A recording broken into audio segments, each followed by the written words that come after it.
We're having this session with myself. My name is Siddharth and Daniela on grain-free pet food diets, myths versus reality.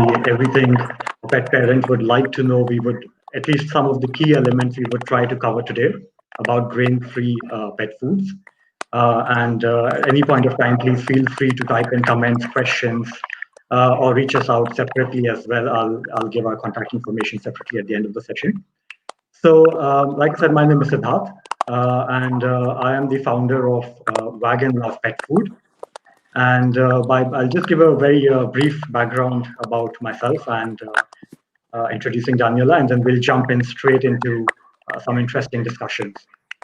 So, by background, I started out as a biomedical scientist.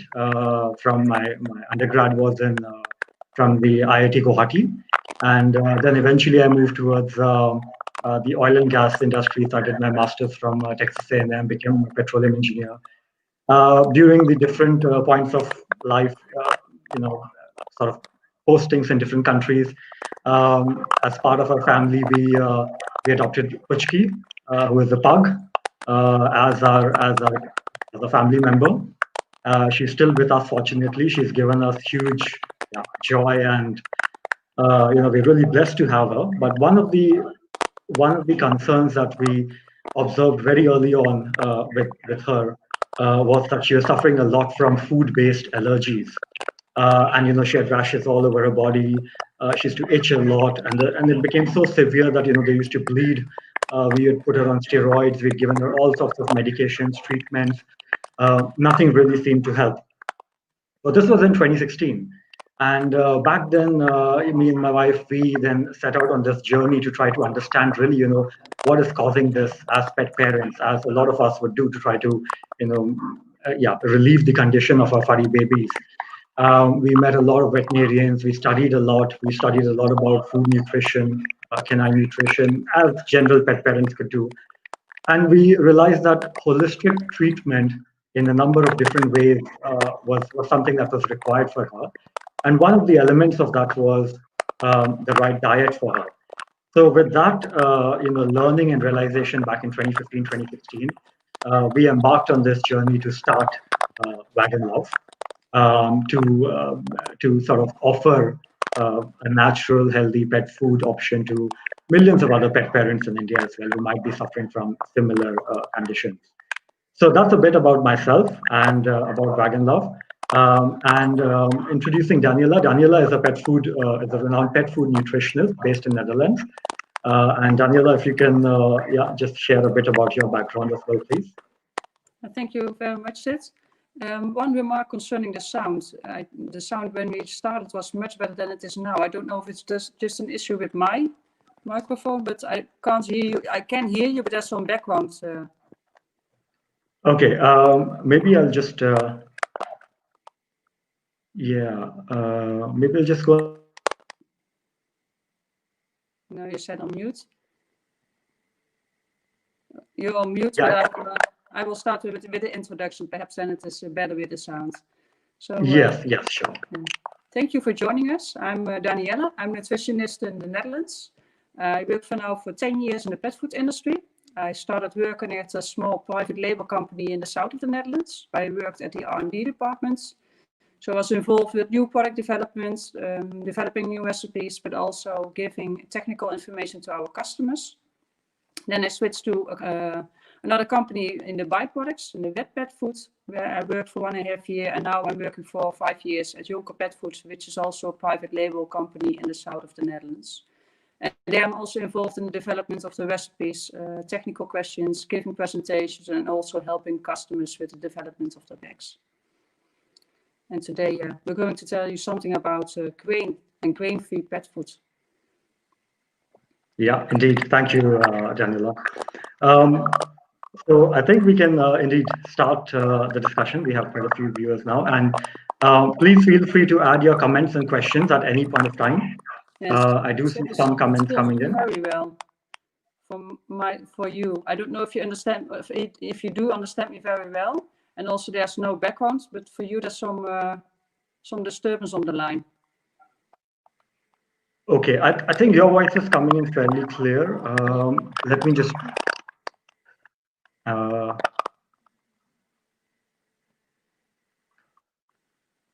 Let me just. Is it still there right now? I think I can hear you fairly well. Yeah. Yeah.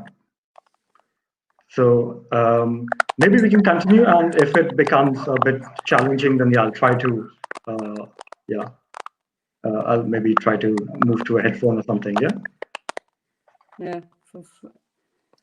Okay. Let me just give me a second. Maybe let me just move to headphones.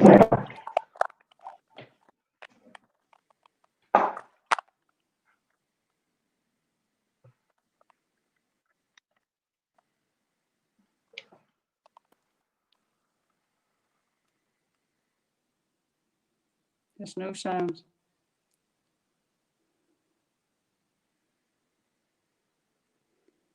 Sid, we can't hear you.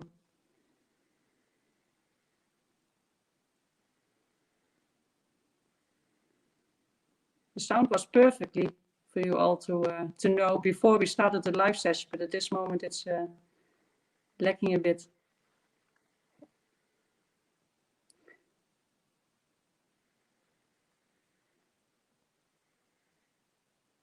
Sid, we can still not hear you. Perhaps it's better without the headphone.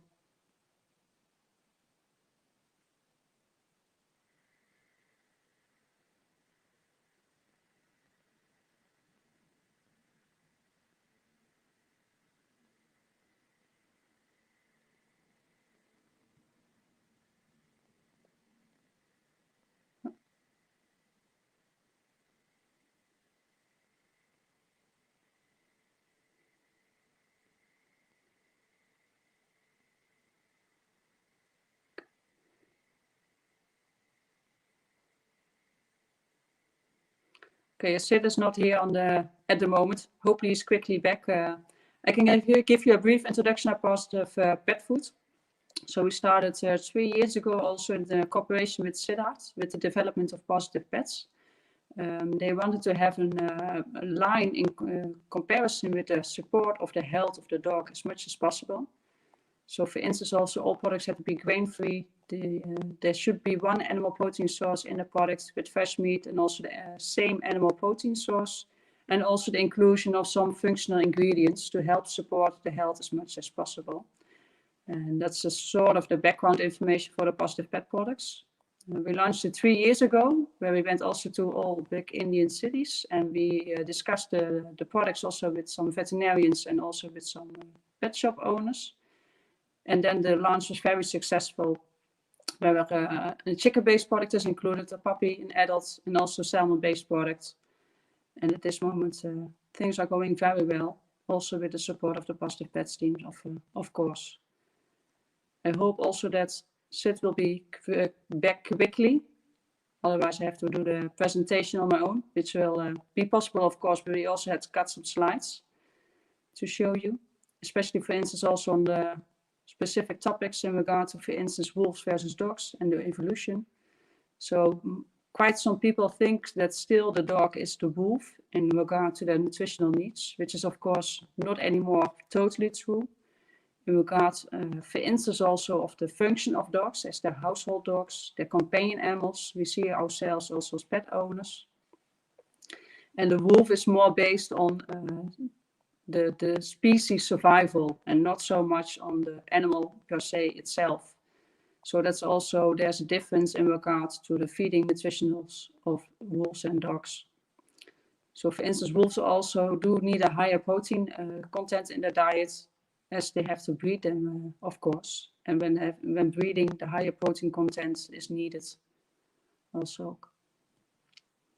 In regard to dogs, for instance, also, the amount of exercise is not so much in regard to wolves. Wolves walk on a regular basis 80 kilometers a day, where dogs only have small amounts of walks. And I don't know exactly in India how much is being walked with dogs, but in Europe, the exercise level is not that high in regard to wolves in the nature.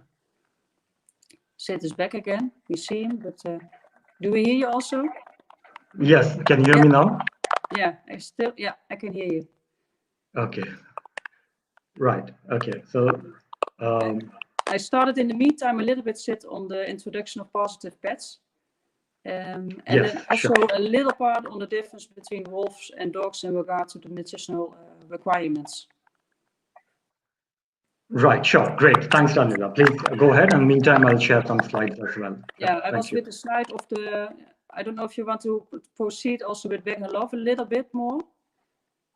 No, that's okay. I think we can go ahead. Yeah, let's Okay. go ahead into the discussion. Yeah. Sid, can you then display the slide of the diet of the wolf versus the dog? Yes, sure. So what I was explaining also that the wolf is not the typical dog is not a wolf anymore. That there are differences in regard to nutritional requirements. As the wolf is based more on survival of the species and the dog is based on survival of its own. So we want to keep a dog as healthy as possible, as long as possible. So for instance, also the nutrient requirement for wolves and dogs is different.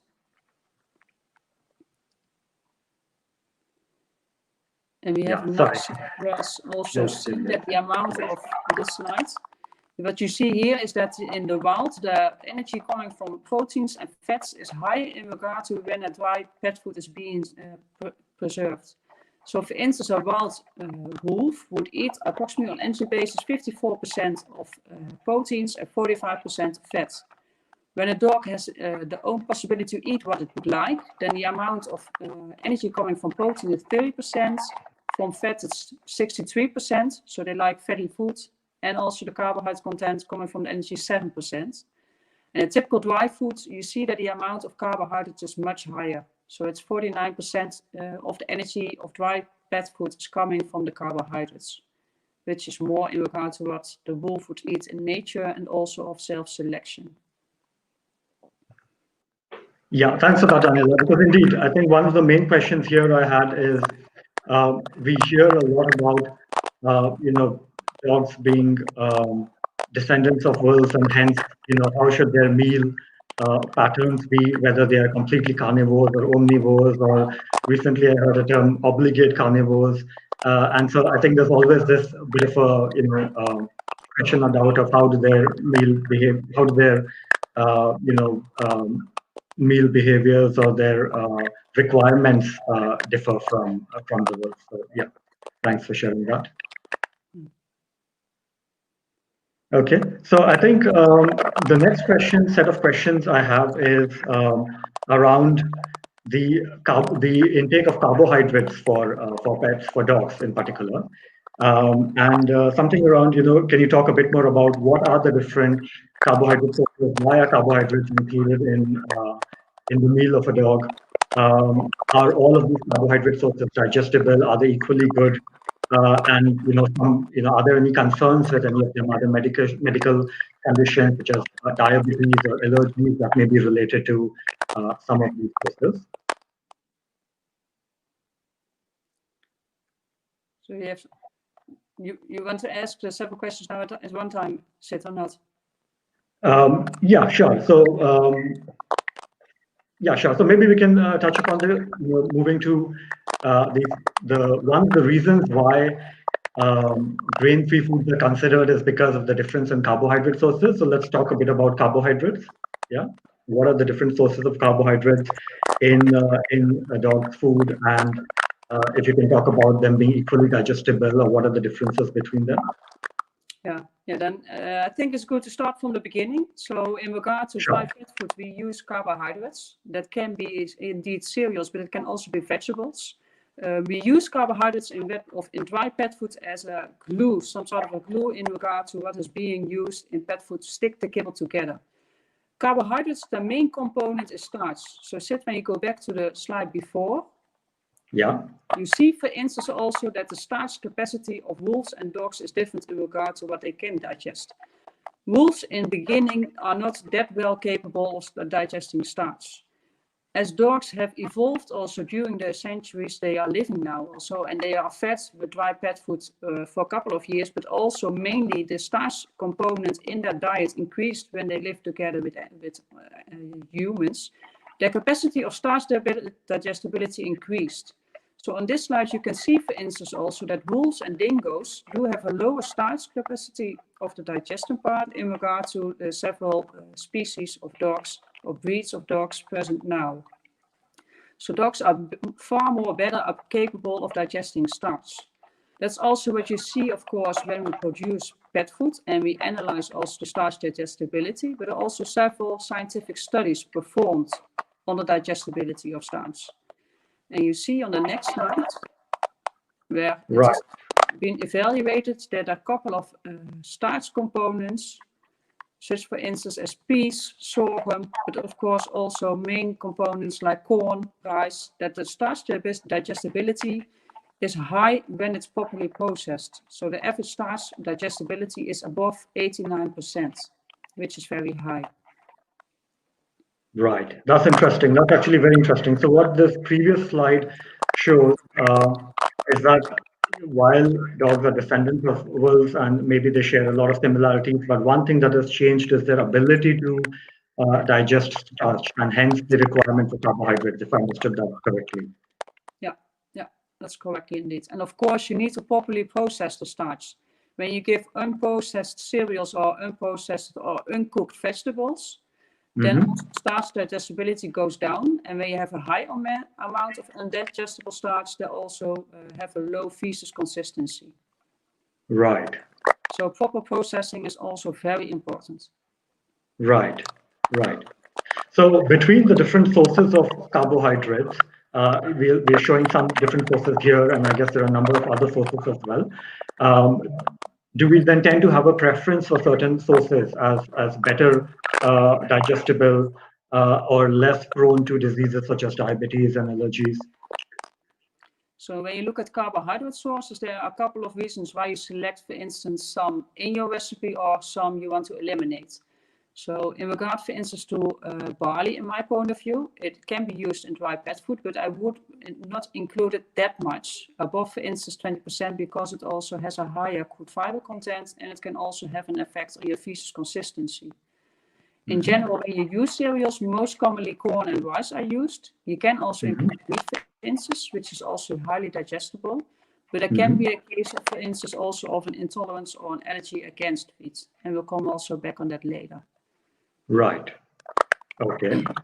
And Great. you see now also that there's a tendency towards the use of more vegetables in regard to using cereals.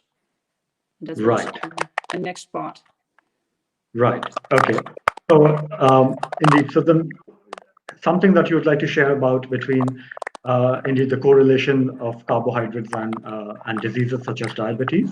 Yeah, there's quite some comments also on the market and also with consumers that believe that carbohydrates are fillers of a product and they lower the price, they don't do anything for the animal, and they can also be seen as negative in regard to health. When you look at carbohydrates, in special also cereals and also vegetables, they do indeed contain a high content of carbohydrates. When they're properly digestible, as shown also in the slide before, they do supply an important amount of energy. So it is an energy supplier for the dog and also for a cat. In regard to intolerance, it can occur, but when you look, for instance, at diabetes, there's not proven evidence that carbohydrates have an effect on the forming of diabetes mellitus. There is a study performed also with cats, where it has been seen that not the amount of carbohydrates, but the confinement, the indoor confinement, also the overweight of the cats and the movement restriction does have an effect on the formation of diabetes mellitus, but not on such as the carbohydrates in the pet food. Right. Okay. And so one of the concerns is indeed about the metabolic health and diabetes, but then another concern which a lot of pet parents tend to have is we have that as well, because in the human space we tend to hear about gluten-free diets and related to some sort of allergies in humans, as well as I think we hear about that in pets as well. We also hear about proteins, different animal meat sources, causing food allergies. When we were studying about our dog, we actually did an extensive allergy test of all the different things she was allergic to, because I think eventually that is what helped us narrow down what was okay for her and what was not. And so a lot of pet parents often have these questions that, if they're seeing signs of allergies, and there's, what are the likely ingredients that can cause these? What are the, how do different sources of protein compare versus each other when it comes to food-based allergies? Allergies indeed occur in the dog food population. To start with, also there's a common naming of food sensitivities. So you do have an intolerance and also an allergy. Both are food sensitivities. For consumers, it's not quite often clear if it's an intolerance or an allergy. And when it concerns, for instance, an allergy, the immune system is involved, and the immune system reacts to the protein, which is seen as an allergen, as it's called. So it's seen as a foreign body, which has to be eliminated, and that the immune system reacts on it. When it's concerning an intolerance, it's a more common reaction of the body, where you can, for instance, get some extra stomach upsets, also some digestive problems, for instance. When it concerns an allergy, most of the times they also get some irritation in the gut, also of the skin, for instance. Okay, right. When right. you look at allergies, the main components of allergens are, for instance, beef, milk, but also wheat can also occur. Right. Okay, that's interesting. So in that sense, allergies, intolerances would be more, I guess, transient or short-term in nature, that they can, the body gets used to them, or do they also have more sort of longer-term effects, such as allergies, where you keep on seeing those rashes till the time the food is not stopped? Both will be long-term. So when you have an intolerance against, for instance, wheat, that will also be lifetime. It's the same as the allergy. Only an allergy is more severe in regard to an intolerance. Right. So intolerance are mainly based on the digestive tract and also having a loose stool, for instance. With an allergy, it can be a more common case in regard to, for instance, also loose stool, but also some irritation of the skin, of the gut. It will be more heavy reaction in the body for the dog. Okay, understood. Okay, that's interesting. And so when we did our full allergy test for Puchki, for our dog, with all the different meat sources and protein sources, one of the things that, out of many things that she was allergic to, one of the things was actually chicken.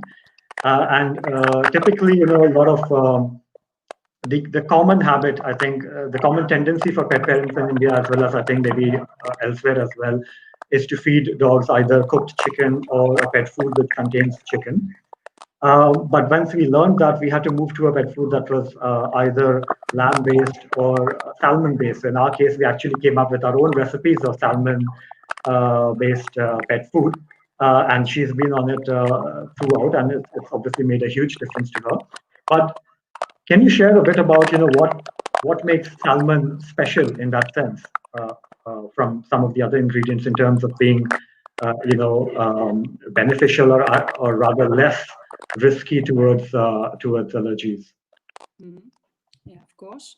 When you look at salmon, there are two positive things you keep in mind. So for salmon, it's not a common allergen. So it's not very common that an allergic reaction will occur.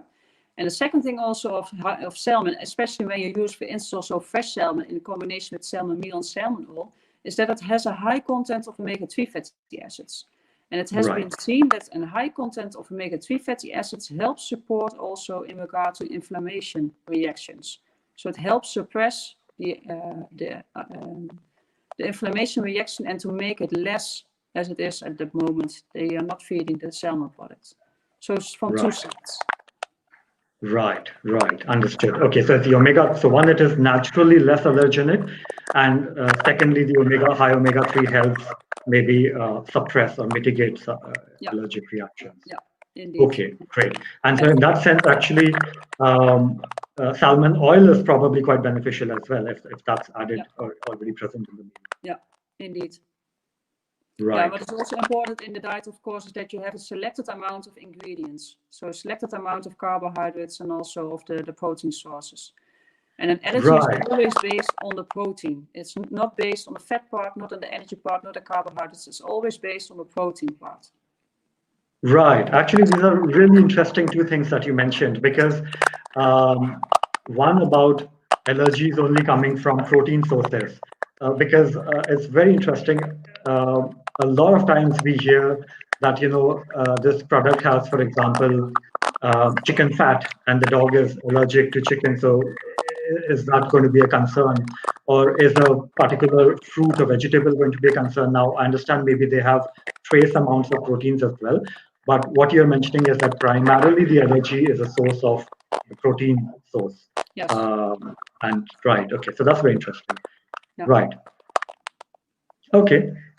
So I guess so. Then some of the reasons why pet parents, if I summarize what we have discussed till now, that one is in the evolution of wolves becoming dogs, or rather the evolution of dogs coming from wolves.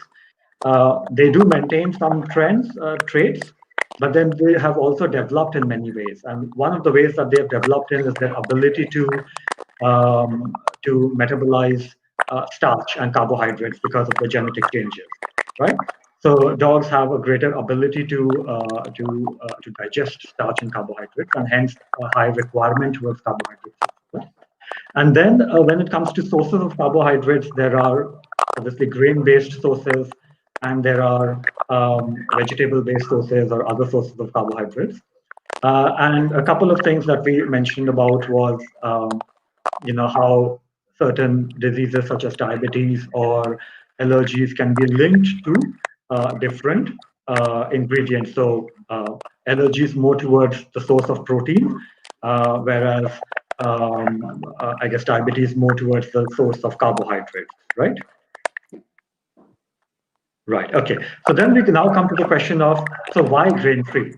So I guess this is what it leads nicely towards that. Okay. So we're talking about different conditions. We're talking about allergies from proteins, and you also mentioned something very interesting, which is the more the number of proteins, the higher the likelihood of allergies.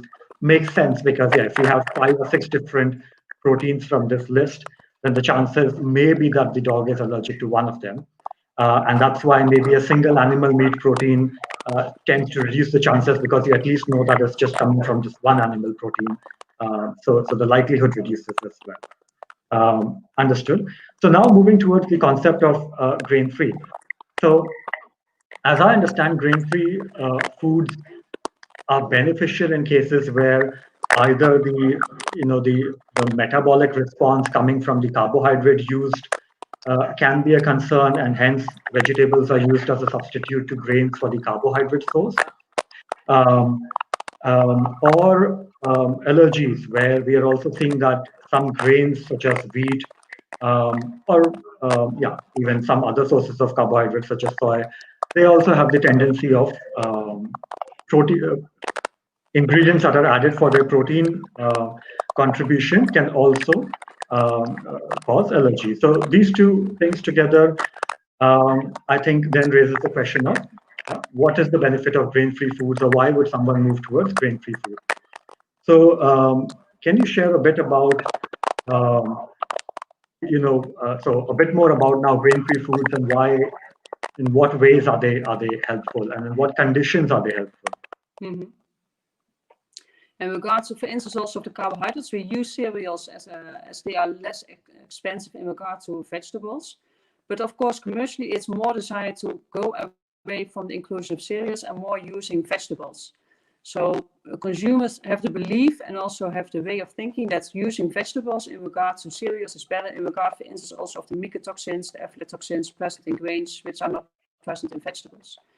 Mm-hmm. But of course, also when you look at vegetables, for instance, sweet potato, it seems that it has a beneficial effect also on your feces consistency. And what is also seen in literature is that peas have a slower intake of the insulin, of the glucose, so also that the glycemic index stays more consistent over time in regard to the use of cereals. Mm-hmm. So of course, we still need the carbohydrates and dry pet food for the production of the products, but in regard to using vegetables, you do have some beneficial effects in regards to the removal of the allergens present in wheat, for instance, and also supporting also the feces consistency and also the glycemic index of the dogs. Right.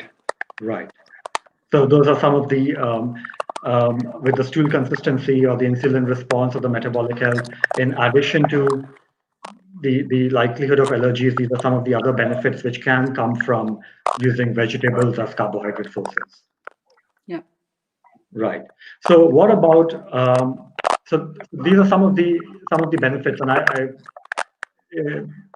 believe that there is a lot of awareness these days about nutrition, not just for ourselves but also for our pets, and so a lot of pet parents indeed understand the benefits of using ingredients such as sweet potatoes or other vegetables in their diet. But sometimes we also get a very interesting question about a study that was conducted maybe a year or 2 years back, which spoke about some of the concerns of using a grain-free food.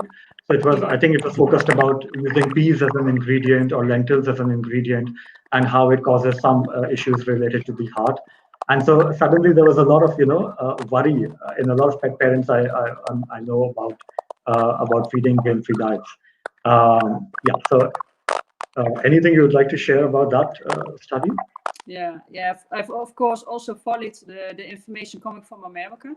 So there were some brands that had products with a high content of peas or lentils, and they saw an increase with specific breeds, especially also golden retrievers, that the incidence of heart insufficiency also increased. So dilated cardiac myopathy. And what is seen there is that the amount of taurine and L-carnitine seem to be lacking in the dogs, with which they also increase their heart insufficiency. So when you include peas, lentils, and also vegetables in your products, the amount of protein is higher in these vegetables in regard to cereals. When you don't take into account this higher protein content and also the amino acids present in the vegetables, and you don't add, for instance, extra taurine, you can also have a shortage of taurine in the body. And that's based on two things. So the dog is able to produce taurine itself, but therefore it needs also amino acids to make it. And the vegetables which we include, the peas and the lentils, do have a lower amount of these two specific amino acids. And when you don't formulate based on the nutrient profile of a dog of what they need, then it can happen that you have a lack of nutrients. But the basis for all products should not be only the ingredients composition, but it should be the nutrient profile. So all products have to be based on a correct and an abundant amount of nutrients in the products. Right. Okay. Again, that's very interesting because so the way I understand that is the use of these in the study that was done, the use of these specific ingredients were slightly deficient in some amino acids, and while dogs can naturally generate taurine, but they require some of these amino acids to support taurine generation. But if the food is with these ingredients but not balanced with taurine, in that situation, potentially this issue might occur with the heart. But as long as the food is supplemented well with taurine and the dog naturally also generates taurine, that should not be a concern. In a simple manner, is that sort of does that? So what you should look at is, for instance, also that the amino acid profile in your product is in regard to the VDF or to the AAFCO guidelines. And that you take also into account when you have a grain-free diet, that you keep an eye also that enough taurine can be synthesized in the body. Right. And it's also the explanation why it concerns, for instance, also golden retrievers and not small breeds, is that the amount of taurine needed for large breed dogs is higher in regard to small breed dogs. Right. So you need a higher requirement, so it will be occurring more fast and more quickly in regard to small-sized dogs. Right. Understood. Okay. So as long as the grain-free diet, whether it's made at home or whether it's a pet food, a dry dog food, it firstly has the complete amino acid profile, and secondly has taurine in sort of as a supplement and overall meets the AAFCO guidelines, then I think it's grain-free in that circumstances is not a concern, but it could be a concern where either the amino acid profile of the diet is not complete, or maybe where taurine supplementation is not happening in particular certain grain-free foods. Yeah. Okay, understood. Right. Okay. So maybe we'll move to our next theme related to the use of vegetables as sources of carbohydrates in grain-free. But again, a lot of times, pet parents in India are very aware and understand both them for themselves as well as for their pets. Some of the benefits of having fruits, vegetables, in terms of sources of vitamins or nutrients or good fiber, or as prebiotics or probiotics in some cases. So can you share a bit more about this? Dogs are considered as carnivores, but generally, are they okay with, are the stomachs okay with digesting fruits and vegetables? And can it be healthy to feed them some of these things? Mm-hmm. Yeah, when you look at dogs, for instance, at this moment, we don't call ourselves pet owners anymore, but pet parents, where we think that we believe that also the health support of dogs is very important. We want to have our companion animal as old as possible and in a healthy state. Of course, it's not only based on the proteins, on the amino acid level, or on the use of vegetables and products. It's also concerning specific ingredients which help support also the health. So, for instance, when you look at specific fruits or veggies, they can also have a beneficial effect on the dog. So, for instance, when you use cranberry, it does have an effect on the bladder condition. It helps to also that bacteria cannot stick to the outer side of the bladder wall. So also that formation of bladder diseases cannot occur that quickly. So bacteria cannot coat to the outer side of the gut wall, and also bladder infection. Right. The risk is reduced also. For instance, also when you look at other specific ingredients, for instance, like the apple is rich in pectin. Pectin is seen as a prebiotic, which is a feeding source for the probiotics in the gut. So probiotics are the positive bacteria in your gut, and they help stimulate their growth. It also has an effect on the immune system. So 90% of the immune system takes place in the gut. When you keep your gut healthy, that has a beneficial effect for the host. So yes, the inclusion of fruits and veggies do have a beneficial effect also on your health, but it depends also on which types you include and also the amounts being included. Right. Great. And a couple of things you mentioned over there, which is quite interesting. So one is about cranberry. So I'm aware that I believe even for humans, sort of supporting the urinary tract, there are therapeutic treatments based on cranberry, even in the human space. And you mentioned about prebiotics and probiotics, and that is also interesting because often we get a lot of questions around them because, like you rightly mentioned, that pets are more like our family members now, and dog owners are more like pet parents now. So a lot of times they tend to humanize, or rather apply the learnings that they have for themselves as humans, and they try to see if that benefits their furry babies as well.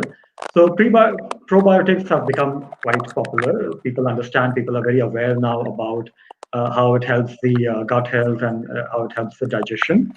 So often we get a question about what's the difference between prebiotic and probiotic, and I know you touched upon it a bit, but can you help explain on that a bit more? So this was the question last week. So because sound is not that good at also. Sorry, the question was that can you help us understand a bit more about the difference between prebiotics and probiotics? I know you touched upon it, but if you can help us understand a bit more. And I do also have a follow-up question around that of some other superfoods that are typically added. So yeah. So when you look at dogs, cats, also animals, humans, we all have probiotics, so the bacteria in your gut. The bacteria help also digest a part also of the nutrients coming in the digestive tract, which we then also can take up. For dogs and for cats also, having positive bacteria in the gut helps also to take up the specific nutrients. There are also, of course, negative bacteria. And when the overgrowth of negative bacteria in the gut increases, and the also overgrowth of positive bacteria, you get, for instance, also nutrient deficiencies, loose stool, for instance. And you can help support it also with feeding prebiotics. So prebiotics are feeding material for the probiotics, the positive bacteria in your gut. And prebiotics can be, for instance, pectin from apple. It can also be pectin from beet pulp. It can be, for instance, inulin or also mannan oligosaccharides. It's most of the times it's a fermentable or an insoluble fiber, which is digested by the probiotics in the gut. So it's mainly not digested by the host itself, but it's digested by the probiotics in the gut. Okay, great, great. So it's food for the healthy bacteria. It's food for them. Yeah. Right. Okay, great. And that also answers the next question that I was going to have, which is the benefits of indeed having beet pulp or I think brewer's yeast. I think that's a source of the probiotic in pet foods, right? Yeah. Yeah, when you look at, for instance, beet pulp, also inulin, they do contain pectin or fructose oligosaccharides, which are non-fermentable fibers, which are the feeding substrate for the bacteria in the gut. But it can, for instance, also be that you use the pectin from the apple and other components. So the multiple components which are feeding substrate for the bacteria. Right. Okay, great. And what about some of the superfoods? So we spoke about sweet potato, we spoke about cranberry, prebiotics, probiotics, and some of the other vegetables and fruits. What about some things, and we spoke about, salmon oil as well, and omega-3s, salmon as a source of meat. What about some herbs and yucca extract in terms of their benefits? Mm-hmm. Yeah, so we also are very known with the use of herbs in our own kitchen. So we use it as a spice, but also for help supporting our resistance or our overall health. And we see more and more that we also use it in pet foods. So for instance, when you look at Echinus aegea, it seems to have a supportive effect also on the resistance of the animal. So here it's quite common to use it when we're having a cold. We have a nose spray, but also with Echinus aegea, and then it helps support the resistance. But it can also be with yucca. Yucca is not per se, it's a herb, but it's an Yucca sedigerea is a plant where we use the extract to help reduce also the feces odor. So it helps bind the ammonia in the gut, so that also the feces doesn't smell that much. But you can use, of course, also basil, thyme, parsley. There are quite some herbs which you can also use, and it's, from some part it's based on nutritional knowledge on that it has a beneficial effect. Some are also for the flavor or the taste. Or just nice to show it on your bag. Of course, also commercially claims are also very much desired in pet food. Right. Okay, understood. And I'm just conscious of the time as well, so I think we'll move to the last section. Thank you so much, Daniela, for covering these topics. And in the last section, we'll just touch upon a bit more on the meat element and the protein element. So there were a couple of questions around, what we looked at the different sources of proteins earlier, different animal meat sources and grain-based sources, and then within them we saw that some sources are more likely to cause allergies, such as dairy, wheat, beef, and then fish, on the other hand, is one of the least allergy causing protein sources. And that's because you mentioned of the two different functions of it. Salmon, for example, in particular. One is it's naturally hypoallergenic, and secondly, it has high omega-3 content, which suppresses the allergies. So now, what about the benefits of, again, when we talk about how pet parents, some of the trends of pet parents, or some of the cultural habits, a lot of them tend to, especially if there are homes which are non-vegetarian, where they eat meat at home, they tend to often, cook the chicken or cook fish and offer that as a homemade meal to their furry baby, to the dog or cat. Or when they go for pet food, they also, they're aware about the source of meat, they're aware about the use of fresh meat. So what are some of the reasons why we would use fresh meat in a pet food as well? Yeah.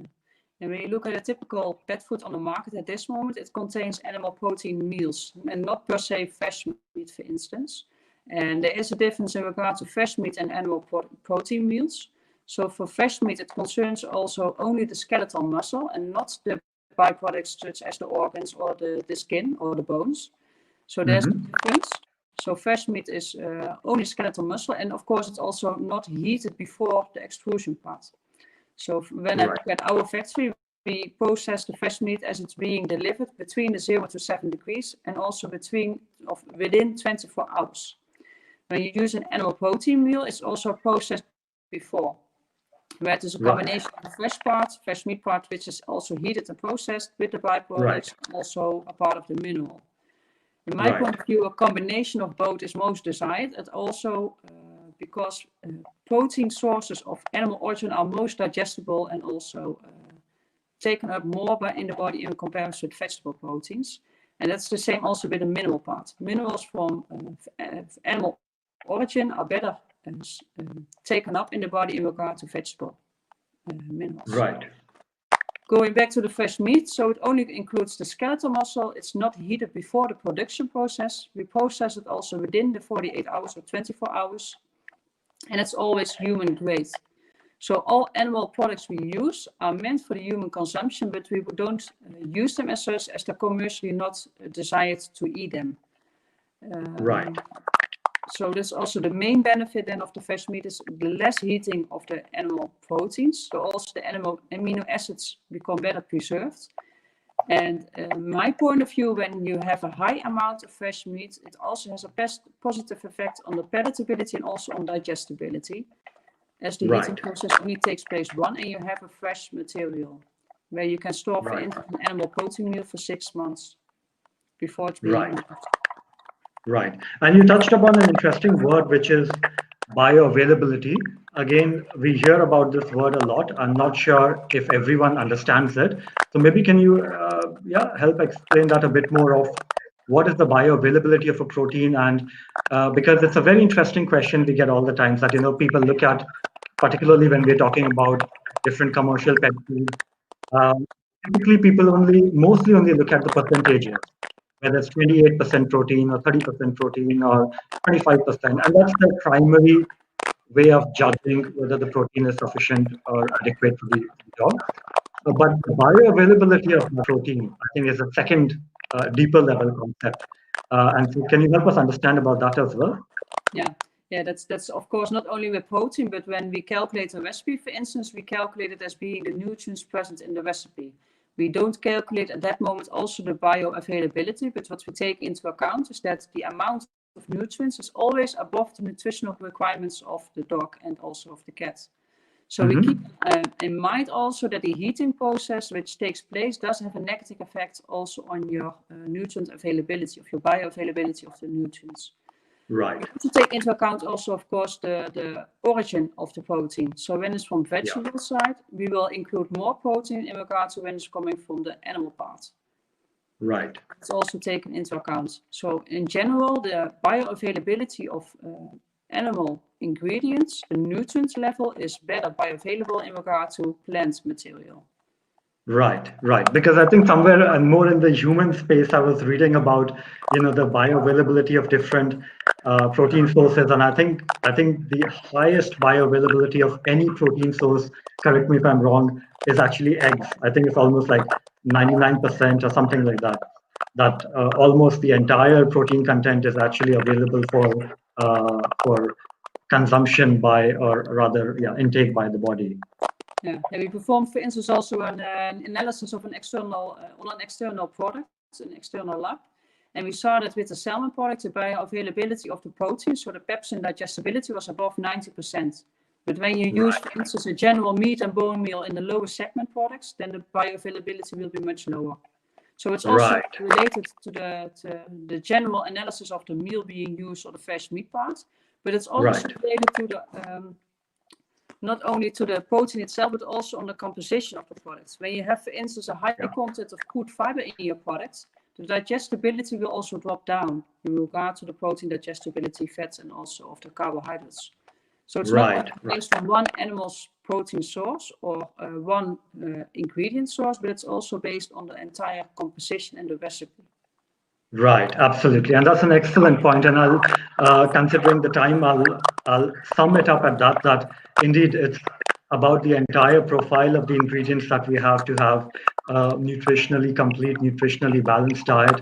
And it's not just about if we are using pet foods, and it's not just about the percentages of some components, but also the actual ingredients that are used, the quality of the ingredients, their bioavailability, their digestibility, not just for proteins, but for everything, for fats, for carbohydrates, for minerals. So all of these things, indeed, I think together, is important towards having a balanced and a good food for our furry babies. So thank you so much, Daniela, for all of these questions. I'll just look at the comment section. There are a couple of questions here. One of the questions is, can we give grains to our dog? And I believe, yes, you've already answered that question, but indeed, based on different conditions, dogs are capable of digesting grains and starch, but depending on indeed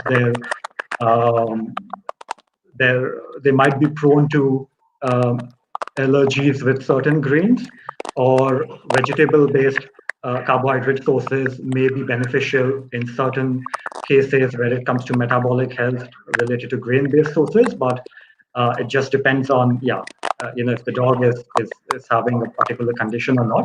But I think the short answer is yes. Dogs, from what we understand from Daniela today, dogs have evolved from wolves, and hence their ability based on their genetic profile allows them to digest starch and carbohydrate sources, and grains are also a part of that. There's another question about, can we give, that's an interesting one, can we give turmeric powder and coconut oil to dogs? Yeah, you can give it. You can give them both. So turmeric powder is also seen as an inflammatory ingredient. So yes, you can use it. We use it also in a couple of ingredients, and coconut oil is mostly used also in a vegan diet or vegetarian diet. So you can use it, both. In normal pet food, we normally don't use coconut oil, but we use an animal fat as it is more palatable for a dog. Right. But you can use both. Right, and obviously in guided, recommended amounts, I would imagine, because nothing should be used in quantities which is which could be harmful for the pet as well. Right. Okay. So those are the questions from there. I believe we've covered all the questions I had on my side, as well as any questions here. So we have a couple of minutes. If there are any other questions, please do feel free to ping over here. Alternatively, you are more than welcome, all of the viewers, you're more than welcome to reach out anytime to us at Wagon Love, and we can connect. We can help with your questions, or we can connect you to Daniela if you have any more questions. You can reach us through our Instagram page, which is simply WAG A&D Love, our Facebook page. But yeah, any of the social media sources are easiest to reach out. We're always just a message away, so we love to hear from pet parents. We ourselves are pet parents, so we understand a lot of the questions, and we love to hear from you all the time. We'll maybe give it a few seconds more if there are any other questions. No, doesn't seem like. Okay, great. So I think almost perfectly on time to wrap up the session. I think there is one question coming in. Okay.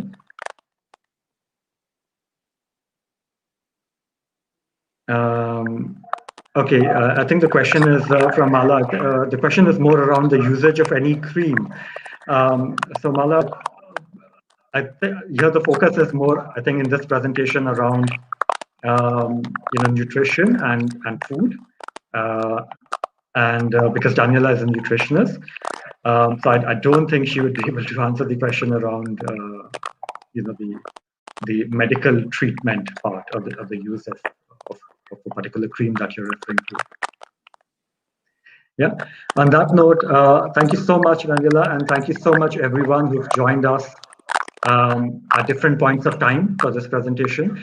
Hopefully, it's given a little better view of how dogs have evolved, what are their carbohydrate requirements, what are the different sources of carbohydrates, how some of the grain-based sources differ from grain-free sources, what are some of the medical conditions that may be associated with use of grain-based carbohydrates, what are some of the perceptions that are against or some of the concerns with use of grain-free food. Particularly, I'm referring to a study which came out a couple of years, and how do we make sure that that should not impact the diet that we feed to our furry babies, that we should not suffer from that condition, as well as the use of fruits, vegetables, just like we use for ourselves, and we understand a lot more about nutrition now, and how can we take that knowledge for our furry babies as well, and the advantage of using some of the fruits, vegetables, herbs, either in a pet food diet or directly as well, and lastly, some of the benefits of using fresh meat as an ingredient. And like we said, if there are any questions, please feel free to reach out to us through Instagram, through Facebook, at simply WAG, WAG, and AND Love. And we would really love to hear from you. And thank you all for viewing the session again. Thank you, Daniela, and thank you so much to the DogSpot team for organizing and facilitating this session, and for all the support. Thank you.